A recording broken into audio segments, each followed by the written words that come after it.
कर लेते हैं। तो starting of with kinematics, velocity क्या चीज़ है? Velocity is the rate of change of displacement of an object, और मैं इसका फॉर्मूला क्या हो जाएगा? Displacement over the time taken. For example, an aircraft is flying due north with a velocity of 200 meter per second. A side wind of velocity 50 meter per second is blowing due east. अब वो कह रहे हैं कि north की तरफ 200 की velocity है, बना देते हैं।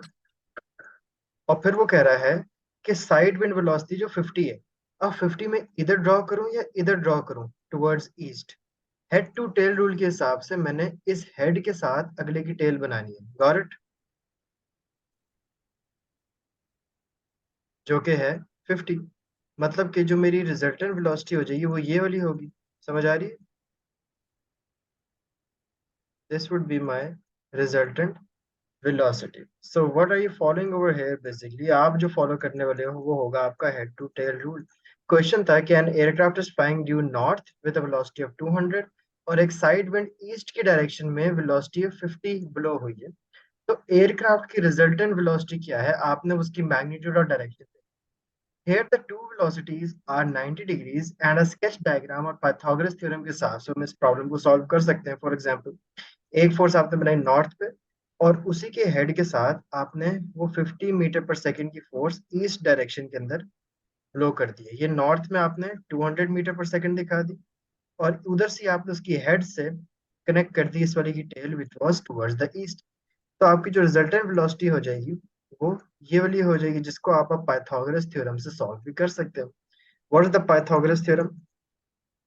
Hypotenuse square is equal to base square plus height square. अब आपके पास बेस है let's say 50 square, plus height आपके पास है 200 स्क्वायर. ठीक है, तो आपका जो हाइपोटेनस आ जाएगा वो क्या आ जाएगा? 50 स्क्वायर प्लस 200 का square root. That would give you the answer of your hypotenuse. This method is simply known as the Pythagoras theorem. समझ आ गई?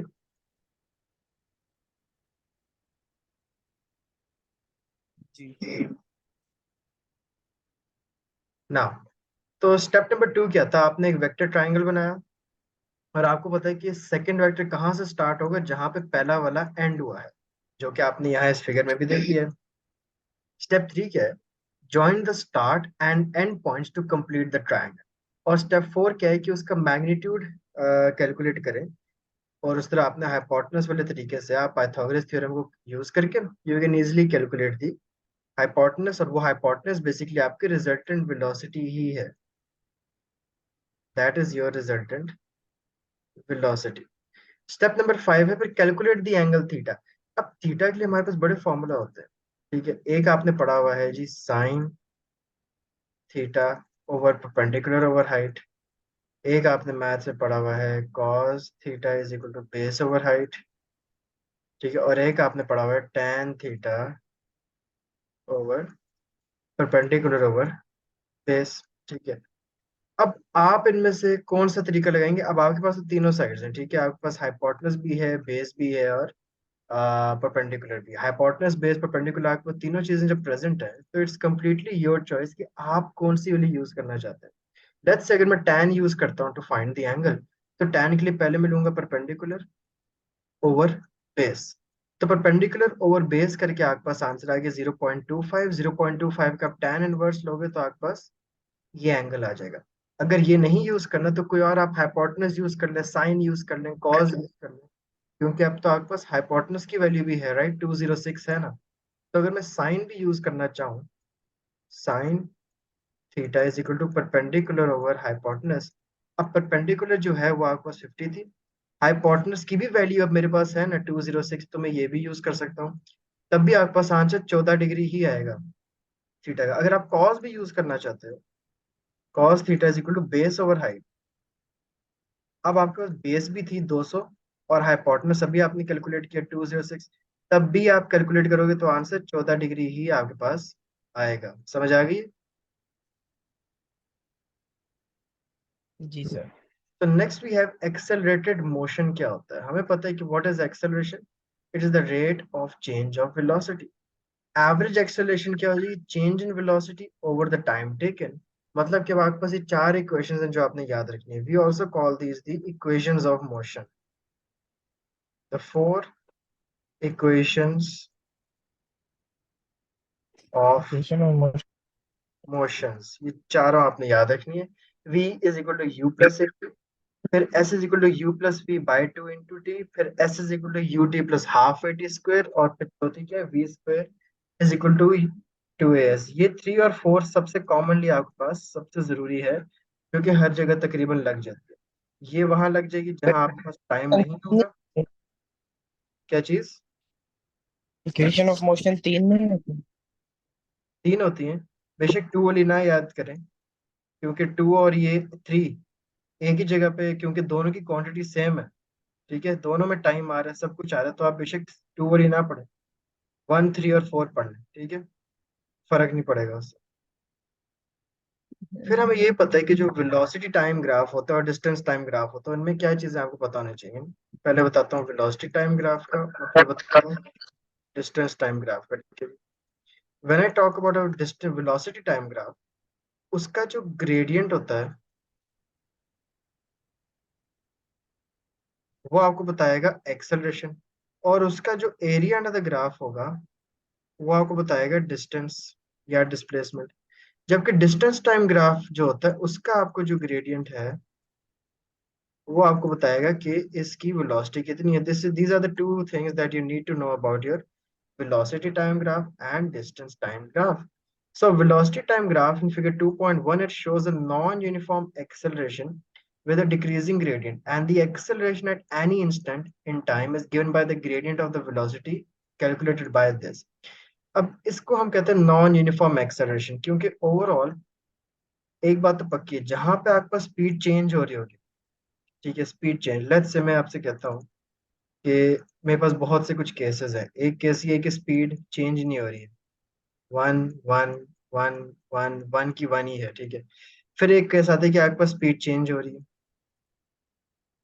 बढ़ भी रही है, स्पीड चेंज हो रही है। अच्छा, फिर आपके पास एक आता है कि वन टू फोर एट 16 32।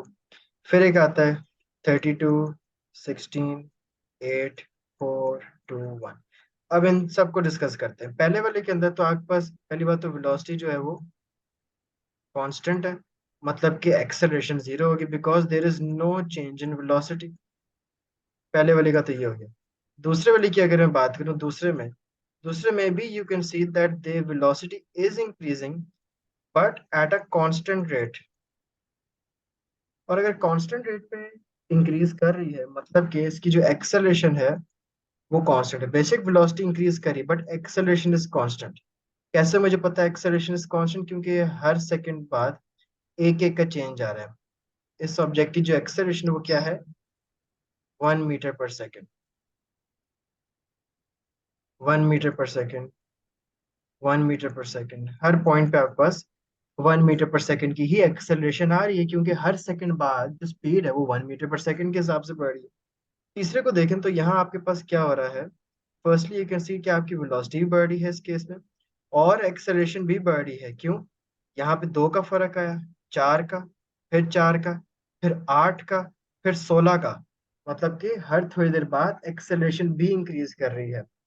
यहाँ पे क्या है, वेलोसिटी डिक्रीज हो रही है और एक्सेलरेशन जो है वो भी डिक्रीज कर रही है। क्यों? क्योंकि आप देखो हर सेकंड के बाद कम हो रहा है, 16 का डिक्रीज, फिर आठ, फिर चार, फिर दो। ठीक है, तो इस तरह करके क्या हो रहा है, एक्सेलरेशन। फिर एक चीज आती है uniform and non uniform acceleration. अगर हम वेलोसिटी टाइम ग्राफ ड्रॉ करते हैं इधर, ठीक है, यहाँ पे वेलोसिटी और यहाँ पे टाइम, लाइन सीधी कर लेता हूँ मैं। अह,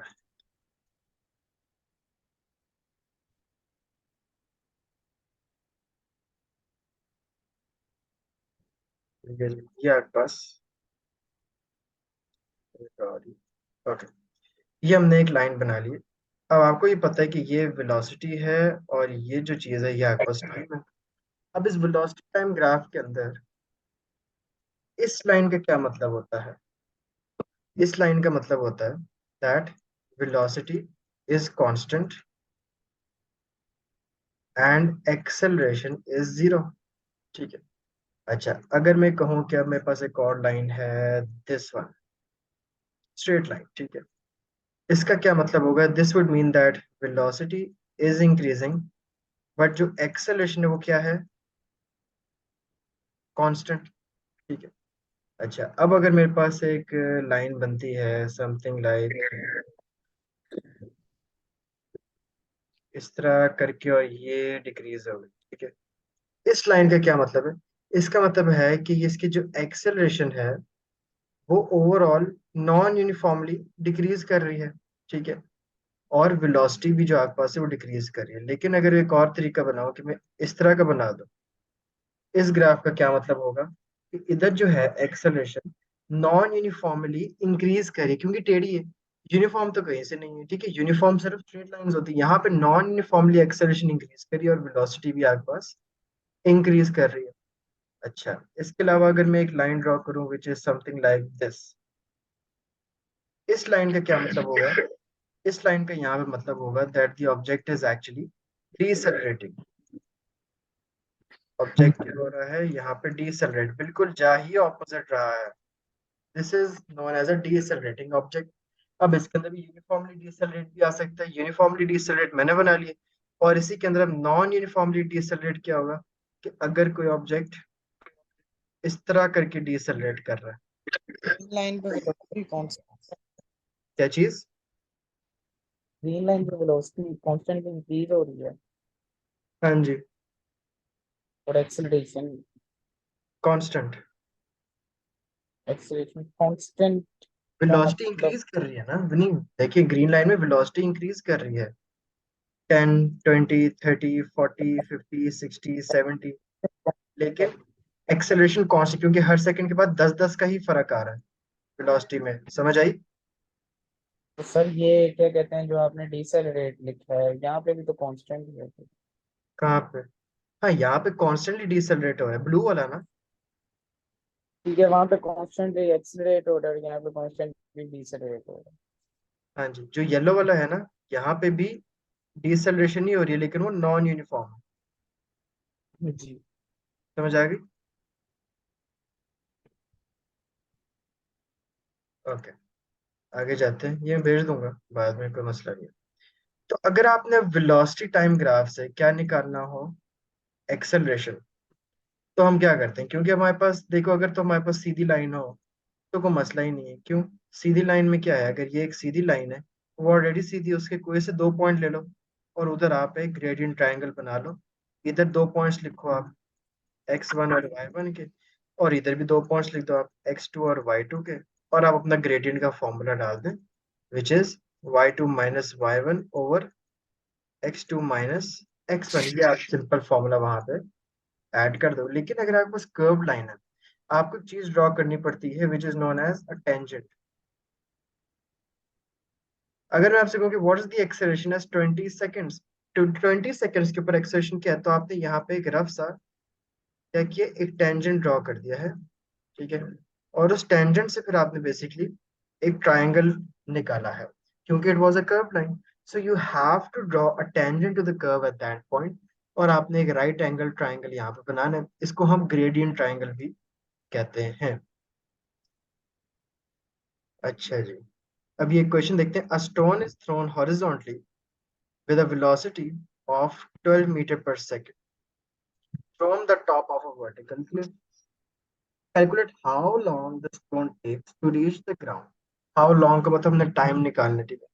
तो S is equal to u t plus half a t square. अब अगर हम बॉल का वर्टिकल मोशन की बात करें, क्योंकि नीचे आया है उसने, ठीक है, अब हमें तो हॉरिजॉन्टल वेलोसिटी दी हुई है। हमें कौन सी वेलोसिटी दी है? हमें हॉरिजॉन्टल वेलोसिटी दी हुई है। मतलब कि जो u, और ये इनिशियल वेलोसिटी है यू एच, मतलब कि यू वी तो हमें नहीं दी हुई, तो ये आपके पास कट जाएगा। पीछे आपको simple half a t square से ये फॉर्मूला आपके पास बेसिकली सॉल्व हो जाएगा, क्योंकि एस आपको दिया हुआ है। आपको डिस्टेंस जो है वर्टिकल दिया हुआ है, क्योंकि हर किस्म की चीज होती है। When you talk about a normal projectile motion, projectile motion क्या होता है? ये क्लिफ है, जैसे यहाँ से मैंने एक बॉल फेंकना है, अब उस बॉल ने ऐसे करके गिरना है, इसको मैं क्या कहता हूँ? This is known as a projectile. अब प्रोजेक्टाइल की खास बात यह है कि इसकी जो हॉरिजॉन्टल वेलोसिटी है वो हर पॉइंट पे क्या होगी, इक्वली रहेगी, जिसको हम कहते हैं VH। लेकिन मसला क्या है कि जो आपका वर्टिकल वेलोसिटी है वो हर पॉइंट पे डिफरेंट होती है। यहाँ पे इतनी होगी, फिर इंक्रीज करेगी, यहाँ पे और इंक्रीज करेगी, और यहाँ पे और ज्यादा इंक्रीज करेगी। इसको क्या कहते हैं, this is known as the vertical velocity. तो आप ये कह सकते हो कि क्योंकि हर वेलोसिटी के कंपोनेंट्स है ना, अब वेलोसिटी असल में जो लग रही है वो तो इस तरह करके लग रही है प्रोजेक्टाइल में।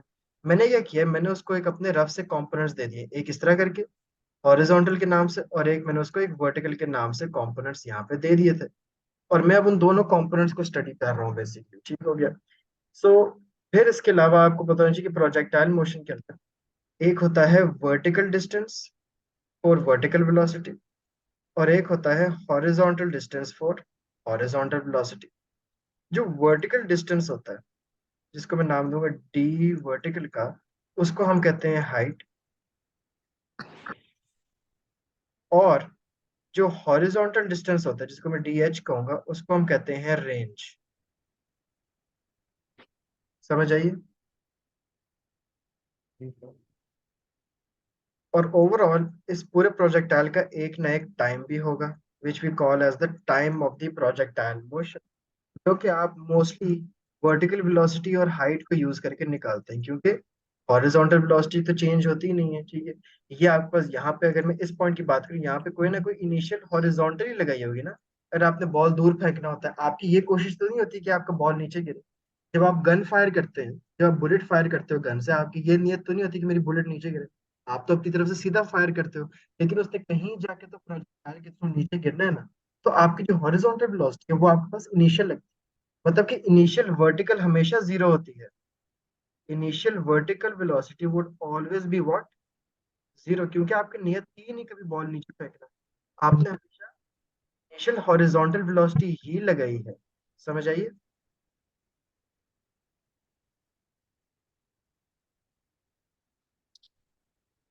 This is what we call a projectile motion. समझ आइए या नहीं? जी सर। ओके।